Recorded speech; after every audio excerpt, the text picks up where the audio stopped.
Doctor ইউনূসের উপর মানুষ আস্থা রাখতে পারছে না কেন? তো আমার দুটো প্রশ্ন এখানে, যে আপনিও কি মনে করেন ফেব্রুয়ারিতে নির্বাচন হবে, অথবা দ্বিতীয় প্রশ্ন যেটা, ডক্টর ইউনূসের উপর সাধারণ মানুষ আস্থা রাখতে পারছে না? দেখুন, অনেকগুলো কারণ আছে নির্বাচন ফেব্রুয়ারিতে হবে কিনা এটা নিয়ে সন্দেহ পোষণ করার। নির্বাচন নিয়ে মানুষের মধ্যে এক ধরনের প্রত্যাশা, এক ধরনের অপেক্ষা এবং উচ্ছ্বাস আছে। আপনি জানেন মাসুদ কামাল ভাই, বাংলাদেশের মানুষ 17 বছর কোন রকম কোনো ভোট দিতে পারে নাই। সো এত বছর পরে একটা নির্বাচন হবে, সেটার যে একটা আমেজ চারপাশে থাকার কথা, আমরা কিন্তু সেই আমেজ এখনো লক্ষ্য করছি না। যদিও ডক্টর মোহাম্মদ ইউনূস স্পষ্টই বলেছেন যে ফেব্রুয়ারির মধ্যেই নির্বাচন হবে, এবং ফেব্রুয়ারি প্রথম এক সপ্তাহ, প্রথমে বলেছেন প্রথম দিকে, তারপরে বলেছেন রমজানের আগেই নির্বাচন হবে, দ্বিতীয় মানে মধ্যভাগের মধ্যে নির্বাচন হয়ে যাবে। কিন্তু মানুষ কিন্তু এই কথাটি বিশ্বাস করছে না। এখন আপনি প্রশ্ন করতে পারেন কেন করছে না? করছে না তার অনেকগুলো কারণ আছে।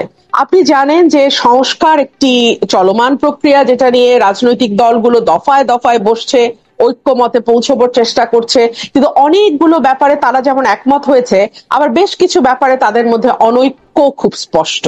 এবং কোন কোন পলিটিক্যাল পার্টি যদি সেই অনৈক্যকে পুঁজি করে নির্বাচনটিকে পিছিয়ে দেওয়ার চেষ্টা করে, তাহলে সেখানে খুব একটা অবাক হবার কিছু থাকবে না। আমি আপনাকে আরো খোলাখুলি বলি। ফর এক্সাম্পল, জামাত পিআর পদ্ধতির নির্বাচন চাইছে, এনসিপি এখনো নিবন্ধন পায়নি, কিন্তু অন্যদিকে ডক্টর মোহাম্মদ ইউনূস নিজেই ঘোষণা করেছেন এনসিপি তার দল বলতে তিনি একটি দল তৈরি করতে বলেছেন ছাত্রদের, যার ফলশ্রুতিতে এনসিপি গঠিত হয়েছে। এবং এনসিপির সঙ্গে ডক্টর মোহাম্মদ ইউনূসের যে ঘনিষ্ঠতা, সেটা এখন নতুন করে আর বলবার কিছু নাই, কিন্তু এনসিপির নিবন্ধন এখনো হয় নাই। আবার জামাত চাইছে পিআর পদ্ধতি। নির্বাচনটি কিভাবে হবে সেটা নিয়েও কিন্তু এখন পর্যন্ত খুব ঐক্যমতে আসা গেছে এটি বলা যাবে না।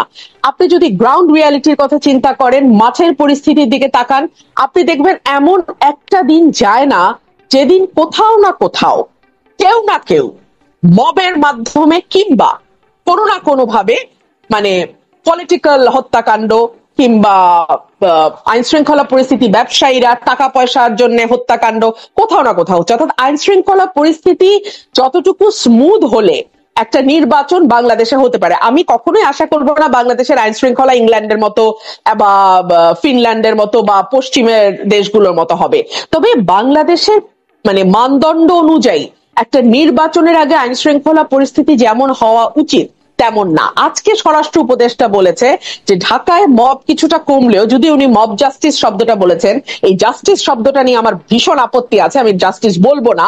এই মবের সহিংসতায় ঢাকা কিছুটা কমলেও ঢাকার আশপাশে এবং দেশের অন্যান্য জায়গায় মব কিন্তু চলমান আছে। সো মানুষের মধ্যে যে একটা ভীতি, একটা আশঙ্কা, এগুলো দূর হচ্ছে না। এবং নির্বাচন যত এগিয়ে আসতে থাকবে, তত কিন্তু আইন শৃঙ্খলা পরিস্থিতি নিয়ন্ত্রণ করা কঠিন হয়ে যাবে। আমি আপনাকে আরেকটা বাস্তবতা বলি।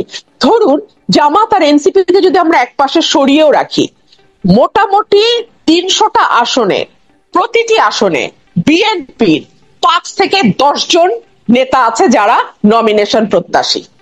যেই মুহূর্তে একজনকে নমিনেশন দেয়া হবে, সেই মুহূর্তে 2 জন 3 জন স্বতন্ত্র দাঁড়িয়ে যাবে। বাকিরা এক ধরনের আইন শৃঙ্খলা পরিস্থিতির অবনতি হবার আশঙ্কা সেই জায়গা থেকেও আমরা করছি, সেই জায়গা থেকেও তৈরি হতে পারে। তারপরে আওয়ামী লীগ নির্বাচনে আসবে কি আসবে না, এটা নিয়ে কিন্তু 2 রকমের মত আপনি দেখবেন দেশে প্রচলিত আছে। মানে একটা গ্রুপ অফ পিপল বলছে যে আওয়ামী লীগ কোনো পলিটিক্যাল পার্টি না, আওয়ামী লীগ হচ্ছে মানে এমন একটা দল যেটাকে আমরা মাফিয়া বা গ্যাংস্টারের মতন একটা মানে গ্রুপ অফ পিপল, যাদের নির্বাচনে আসা না আসায় আসলে কিছু যায় আসে না। কিন্তু আরেকটা মত হচ্ছে যে না, আওয়ামী লীগ পুরাতন রাজনৈতিক দল, আওয়ামী লীগকে ছাড়া যদি আপনি নির্বাচনে যান, that will be the reputation of 14, 18 or 2024। 18টা যদি বাদও রাখি, 14 এবং 24-এর ইলেকশনের রিপিটেশন হবে। সো এতগুলো ভিন্ন ভিন্ন অ্যাসপেক্ট যখন মাঠে ক্রিয়াশীল থাকে, তখন আপনি কিভাবে একটা স্মুথ ইলেকশন আশা করেন?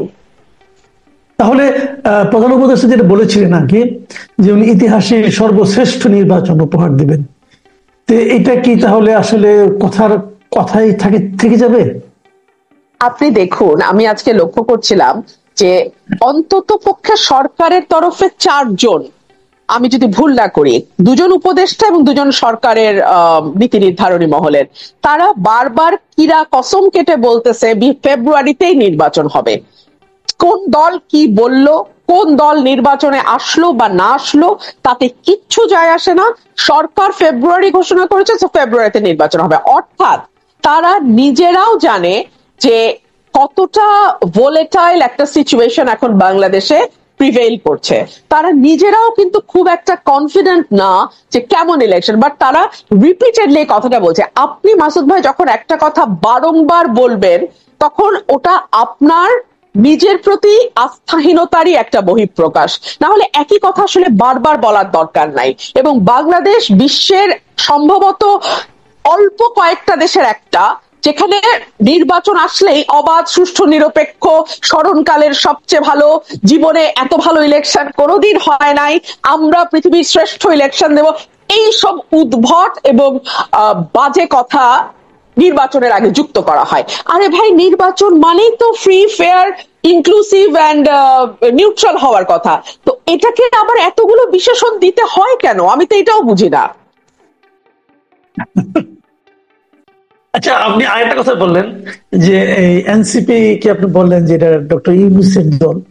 আচ্ছা, ঠিক আছে, হতে পারে ইউনূসের দল, কিন্তু ইদানিং কি আপনি খেয়াল করছেন যে এনসিপি কিন্তু ডক্টর ইউনূসের ব্যাপারেও বেশ শুনতে ভালো শোনায় না এ ধরনের শব্দ উচ্চারণ করে কিন্তু ইউনূসের সমালোচনা করছেন যে ডক্টর ইউনূস ভুল জায়গায় সেজদা দিয়েছেন না কি করেছেন এগুলো বলছেন।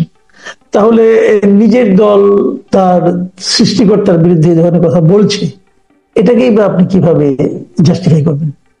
এখানে দুটো বিষয় হতে পারে। যেহেতু শুরু থেকেই এনসিপি কে কিংস পার্টি বলা হচ্ছে, শুরু থেকেই আমি এনসিপি কে রাজার দল বলি। কিংস পার্টির চেয়ে আমার কাছে রাজার দল কথাটা বেশি পছন্দ, সো আমি তাকে রাজার দল বলি। সো তাদের এক ধরনের পারসেপশন ক্রিয়েটের ব্যাপার আছে যে না, আমরা রাজার দল না। এই যে দেখুন, আমরা রাজাকেও সমালোচনা করি, কিন্তু আপনার বা আমার অভিজ্ঞতা কি বলে? টকশোতে যখন আমরা বসি, এনসিপি যিনি রিপ্রেজেন্ট করছেন তিনি এনসিপি কে যতটা রিপ্রেজেন্ট করেন গভর্নমেন্টকে তার চেয়ে কোনো অংশে কম রিপ্রেজেন্ট করেন না। সো এই যে একটা পারসেপশন তৈরি হয়েছে যেটা রাজার দল, সেটা ডক্টর ইউনূসের কথা থেকে এবং এনসিপির আচরণ থেকে, সেটা ভাঙবার একটা চেষ্টা হয়তো নির্বাচনের আগে তারা করতে চাইছে। এক, অথবা যেটা হতে পারে সেটা হচ্ছে রাজার সঙ্গে তাদের এতদিন যে সুখের সংসার ছিল, সেই সংসার সম্ভবত ততটা সুখের এখন আর নাই। কারণ আমরা রাজার উপদেষ্টা অর্থাৎ পারিষদদের, মন্ত্রী পরিষদ সদস্যদের, অন্যান্য উপদেষ্টাদের বলতে শুনছি যে এনসিপি যাই বলুক না কেন, রাজা যেহেতু নির্বাচন ফেব্রুয়ারিতে বলেছেন, সো নির্বাচনটি ফেব্রুয়ারিতেই হবে। এখনো কিন্তু এনসিপির নিবন্ধন হয় নাই। সুতরাং এনসিপির জন্য অত্যন্ত চ্যালেঞ্জিং হয়ে যাবে ফেব্রুয়ারির আগে, নির্বাচনের আগে তাদের সমস্ত শর্ত পূরণ করে একটা রেজিস্ট্রেশন পাওয়া। সো এই সকল কিছুর বিবেচনায় রাজার সঙ্গে বনিবনা না হওয়া, তারা প্রথম দিকে যেরকম দাপট এনজয় করেছে, যেরকম যাচ্ছে তাই কথা বলা, যাচ্ছে তাই আচরণ করার এক ধরনের প্রচ্ছন্ন সমর্থন তারা সরকার থেকে পেয়েছে। না হলে তো উপদেষ্টাদের পিএসরা কোটি কোটি টাকা বানাতে পারতো না, না হলে তো উপদেষ্টাদের পিতারা এলাকায় এলাকায় মব রাজত্ব কায়েম করতে পারতো না। এবং দেখেন আপনি, এই মব রাজত্ব কায়েমের কথা গণমাধ্যমে আসার পরেও এখন পর্যন্ত আমি দোষী নির্দোষ সরিয়ে রাখি, একটা ন্যূনতম ইনভেস্টিগেশনও হয় নাই। তো আপনি আমাকে বলেন এই দল রাজার দল না হলে আর কি? তারা এখন যেই পারসেপশনই ক্রিয়েট করার চেষ্টা করুক না কেন, সো এই দলটি হয়তো এখন প্রথম দিকে যেরকম প্যাম্পারিং পেয়েছে, বাংলাদেশের সেনাবাহিনী যেটা আমাদের স্বাধীনতার সার্বভৌমত্বের প্রতীক, সেই সেনাবাহিনীকে তারা কোন ভাষায় অ্যাটাক করেছে আপনার নিশ্চয়ই মনে আছে। সেনাবাহিনীর একজন মেজরের ফ্যামিলি সম্পর্কে যে ধরনের বাজে কথাবার্তা তারা ফেসবুকে দিয়েছে, এটা কোথাও হয় না মাসুদ কামাল ভাই, পৃথিবীর কোথাও হয় না। সেনাবাহিনী প্রতিটি দেশের স্বাধীনতা সার্বভৌমত্বের প্রতীক। এটাকে যখন আপনি কটাক্ষ করবেন, এটাকে যখন আপনি হেয় করবেন, তখন আপনি কিন্তু বাংলাদেশের স্বাধীনতা সার্বভৌমত্বকে প্রশ্নের মুখে ফেলে দেবেন। বিভিন্ন দূতাবাস থেকে একটা মৌখিকভাবে নির্দেশ গিয়েছে যে রাষ্ট্রপতির ছবি নামিয়ে ফেলতে হবে, কিন্তু এ ব্যাপারে কোনো প্রজ্ঞাপন হয়নি। মৌখিক নির্দেশ গিয়েছে এবং এটা অনেক জায়গায় পালন করা হচ্ছে। তো আবার এটা দেখলাম যে আমাদের দেশীয় রাজনীতিবিদরাও এটাকে একভাবে সাপোর্ট দিচ্ছেন। আপনি যে দলের সঙ্গে যুক্ত সেই দলের একজন নেতা বলেছেন যে তারা বোধহয় নো পোর্ট্রেট নীতিতে অগ্রসর হচ্ছে। তো এখন যেটাই হোক, কোশ্চেনটা হলো কি যে এই জিনিসটা যদি হয়ে থাকে, এর তো কোনো প্রজ্ঞাপন দেখলাম না, সরকারি কোনো নির্দেশনা দেখলাম না। এটা কি মৌখিক ভাবে হয়, অথবা এভাবে কি হওয়া উচিত? রাষ্ট্রপতি কি ব্যক্তিটা ইম্পর্টেন্ট না চেয়ারটা ইম্পর্টেন্ট? এই বিষয়গুলো নিয়ে কিন্তু অনেক জায়গায় আলোচনা হচ্ছে। এটাকে আপনি আসলে কিভাবে দেখছেন? দেখুন, গত 1 বছরে রাষ্ট্রটাকে ঐক্যবদ্ধ রাখা, মানুষকে ঐক্যবদ্ধ করা, 15 বছর যে বিভাজনের চাষ হয়েছে সেটাকে বন্ধ করা, ল অ্যান্ড অর্ডারকে স্থিতিশীল করা, প্রতিষ্ঠানগুলোকে শক্তিশালী করা, এই দিকে মনোযোগ না দিয়ে সরকার আরো অন্যান্য অনেক নিটিগিটি ছোট ছোট ব্যাপারের দিকে মনোযোগ দিয়েছে।